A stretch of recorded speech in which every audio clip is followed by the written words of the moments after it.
Hi everyone, doctor जय Mehta here from Mumbai. जैसे कि आपको पता है, I happen to be a specialist in azoospermia, मतलब जिन लोगों को जीरो स्पर्म काउंट है उन लोगों के लिए। प्रैक्टिकली हमने एजोस्पर्मिया को लेके बहुत सारे वीडियोस बनाए हैं, बट आज हम एक एकदम इंटरेस्टिंग प्रेगनेंसी जो लास्ट वीक ही हॉस्पिटल में रिपोर्ट हुई है उसके बारे में थोड़ा सा डिस्कशन करने वाले हैं on something which is reversible azoospermia. ठीक है, अब देखिए, सबसे पहली बात, एजोस्पर्मिया के दो मेन टाइप्स है। ये तो आजकल सब पेशेंट जो मुझे आते हैं मुझे पढ़ाते हैं मेरे वीडियोस देख के, है ना। एक है ऑब्स्ट्रक्टिव, जिसमें देयर इज अ ब्लॉक, मतलब स्पर्म टेस्टिस में अच्छे बन रहे पर बाहर नहीं आ सकते। और दूसरा is something called as non obstructive.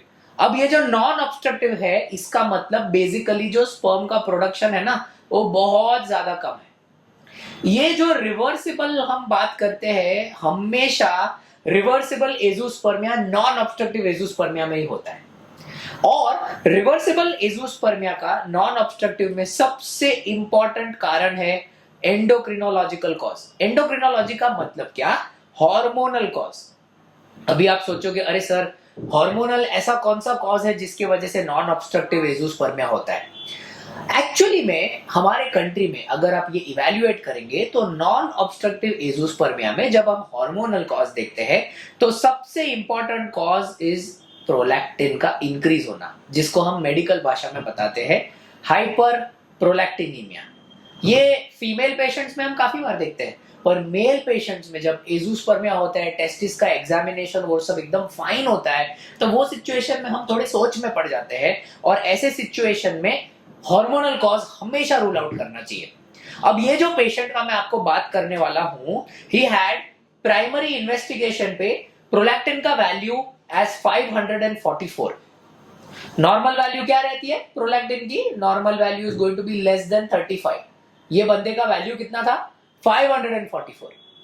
हमारे प्रोलैक्टिन के वीडियोस में भी हमने दिखाया है कि वैल्यूज मोर देन 150 टू 200, सबसे पहला बात आपको करना है इज एमआरआई ऑफ ब्रेन, जिसमें आपको छोटे से माइक्रो एडिनोमा बोल के छोटे से ब्रेन ट्यूमर रहते हैं। इस बंदे को एक छोटा सा माइक्रो एडिनोमा था, अराउंड 0.7 सेंटीमीटर का। कोई सर्जरी बर्जरी नहीं लगती नॉर्मली ये सिचुएशन में। इसका treatment is to give something called as tablet cabergoline. Again, ये मैंने मेरे प्रीवियस वीडियोस में बताया है, 0.5 मिलीग्राम ट्वाइस अ वीक। ये डोज ये पेशेंट को हमने दिया फॉर 4 मंथ्स। 4 मंथ्स देने के बाद में जब हमने वापस प्रोलैक्टिन का लेवल चेक किया, his value for prolactin from 544 had drop to 16। 544 से 16 की वैल्यू, ये वैल्यू के ऊपर देन कैबरगोलिन का जो टैबलेट रहता है, ये जो टैबलेट रहता है, that was made once in a week for another 6 weeks. उसके बाद में हमने पेशेंट का करवाया रिपीट सीमेन एनालिसिस। इस time in repeat semen analysis his count was 37 million. Alright, अब देखिए इंपॉर्टेंस। पहले का स्पर्म काउंट था 0, मतलब एजोस्पर्मिया।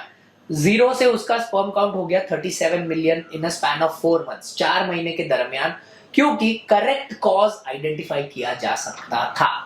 इसीलिए हमेशा एजोस्पर्मिया में बोला जाता है कि you need to have 2 sperm samples at least 1 month apart, है ना। ये हमारा कंपलसरी रूल है। ये पेशेंट में क्योंकि प्रोलैक्टिन एक नोन कॉज था, इसीलिए प्रोलैक्टिन को ठीक करने के बाद उसका एजोस्पर्मिया रिवर्स हो गया। 37 मिलियन के स्पर्म काउंट के पेशेंट को नो ट्रीटमेंट इज नीडेड। इस बंदे को कोई आगे की ट्रीटमेंट की जरूरत नहीं होता, एंड बिकॉज उसकी वाइफ के सारे रिपोर्ट्स नॉर्मल था, this couple became pregnant absolutely naturally.